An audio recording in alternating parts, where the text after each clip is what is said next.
Nigerians did not vote you to protect only your tribe. You were not voted into power to protect a certain set of people. Until we stop these sentiments, we will not grow as a nation. And Igbo chieftain Dr. Elvis Chukwu has told Buhari.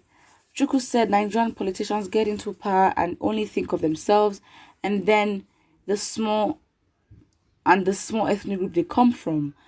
Our leaders promote ethnic sentiments while at the same time enjoying the benefits from the public treasury and taxpayers' money. Chukwu, who is also a former senior special assistant to Governor Simon Lalong, said, that is, I mean, to be honest, that's very much true. I mean, come on, we already know the kind of system of government that we do run. And I think that they promote, it's like, so, it's such a toxic government. They promote ethnic sentiments in which they're so, I don't know, they're so defensive about, and they just, I don't know how do I describe it. They make it a thing where Nigerians then look to themselves and to be an intertribal thing where we are now fighting against each other. And after they've done that, they just look away and turn the other face. They instigate, that's the thing. They instigate these ethnic sentiments and, do the most. They even use religion as a weapon sometimes. And then when they've caused chaos, they look away. They turn the left cheek or turn the other cheek. Well, the Igbo chieftain started this at the weekend in Jos while commenting on the state of the nation. Leadership challenges led us to this point, and selfishness from the part of our political leaders because they have approached the management of the leadership of the country with all forms of deceit. If you compare leaders with the leaders of other countries, you'll see they have schooled in the best universities abroad like Harvard and the best of other schools to prepare themselves mentally for leadership, Chukwu said. Also reacting to President Buhari's interview for a television station on Thursday, the former SSA forced the president for always using derogatory words on Igbo citizens, adding that Buhari's speech confirms where the northern youth and the leaders derive their strength in chanting anti-Igbo slogan. You better preach, okay? We're not saying all of the North are, tribalistic and, have some sort of prejudice towards Igbos.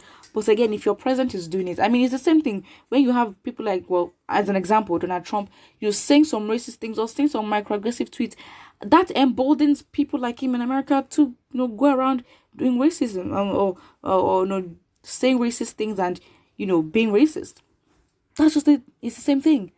The president's speech clearly shows I've already said that. Recall that Buhari had said during an interview that the Igbos and their territory is just a dot in the circle of the map of Nigeria, which even if the succession could exist, to nowhere since the leaders of the youth of the South have assured him of not being part of the successionist agenda. I guess that's why there's going to be a clash. There's always going to be a clash with Igbo governors, especially and IPO would be and DSN, because it's like you're willingly being an enemy of progress towards a cause, towards the human rights of your own people. So it's more like a betrayal thing in which that would cause so much tension. Imagine, let's say, if Biafra should actually become a sovereign state, and then, because again, these corrupt politicians also come from these tribes, so they'll also have to go there and represent these tribes because they are indigents of this tribe.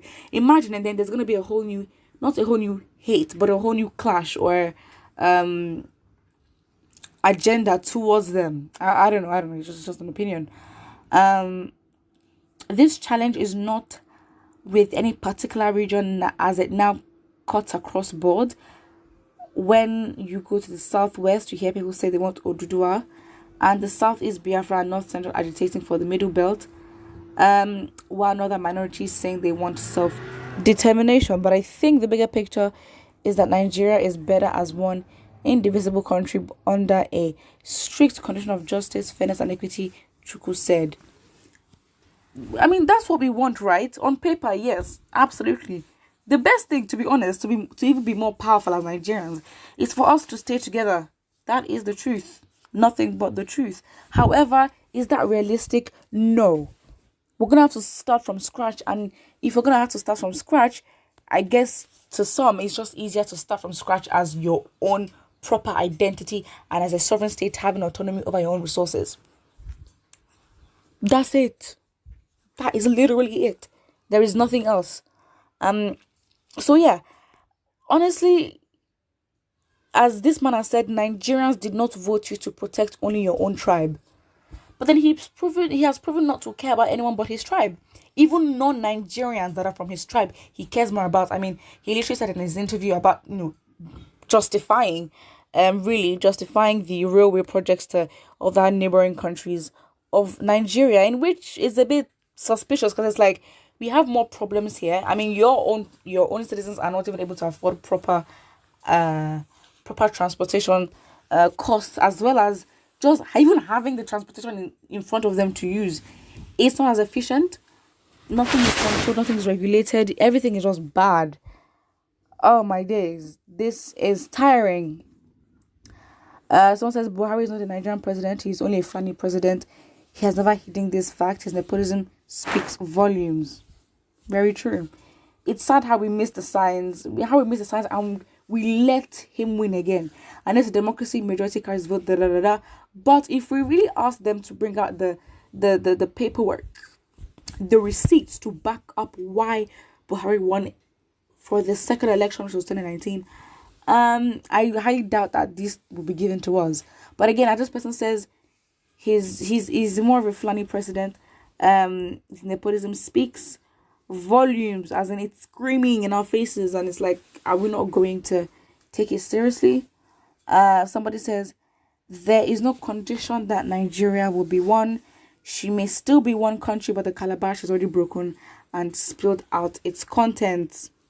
Honestly, I think we need to even ask Biafrans what they know, because honestly, imagine you have terrorists in your country that are sponsored by even world-class terrorists, and you declare another set of people as the real terrorists. Those are the real threat to the government.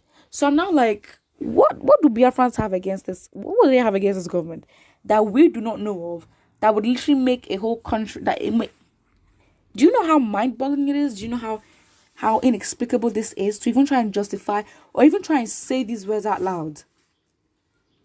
I know there is something that Biafrans know that the rest of the country do not know, and they need to spill it if it's going to help us, be more united in terms of, dealing with the government. Again, that's just what it is. Somebody says, why are you complaining about someone you didn't vote into office?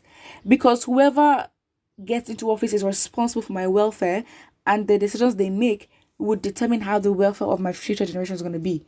So again, whether majority carries the vote or not, whoever is in power for everybody. That is it. So put what you think about this in the comment section below, and don't forget to like and subscribe.